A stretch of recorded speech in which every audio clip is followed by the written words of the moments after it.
اگلے عنوان کی طرف بڑھتے ہیں، اور وہ ہے تلامذۃ الامام ابی داؤد رحمہ اللہ۔ امام ابو داؤد رحمہ اللہ کے شاگرد،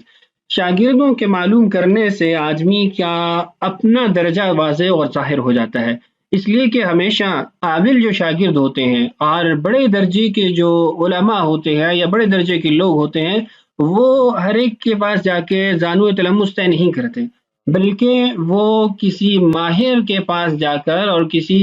راسخ فی العلم کے پاس جا کے زانو تلمس طے کرتے ہیں۔ تو یہاں ہم جب تلامذہ کو پڑھیں گے تو اس سے امام ابو داؤد رحمہ اللہ کی شان ہی واضح ہوگی کہ کتنے بڑے بڑے اصحاب علم آپ کے شاگرد ہیں، اور اس کے ساتھ آپ کو یہ بھی محسوس ہوگا اور یہ بھی معلوم ہوگا کہ امام ابو داؤد رحمہ اللہ نے اپنے شاگردوں کو کس نہج اور لیول تک پہنچایا ہے، اور کتنا علمی اعتبار سے، عملی اعتبار سے ان کو امت کے لیے تیار کیا ہے۔ تو آئیے بڑے اہم نام ہیں ان کو معلوم کرتے ہیں اور جانتے ہیں۔ سب سے پہلا نام آپ کے سامنے آیا الامام الترمذی رحمہ اللہ،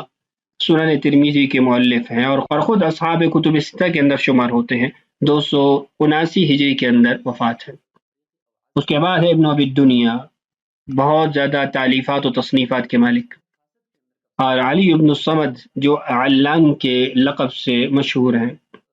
الامام النسائی، یہ بھی خود امام ہیں حدیث کے، اور کتب ستہ کے اندر ان کی کتاب کا بھی شمار ہوتا ہے، 303 ہجری کے اندر وفات ہے۔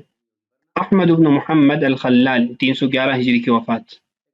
ابو عوانہ، مستخرج ابی عوانہ مشہور ہے اور یہ خود حدیث کے امام ہیں۔ عبداللہ ابن ابی داؤد، بڑے درجے کے محدث ہیں، امام ابو داؤد رحمہ اللہ کے بیٹے ہیں،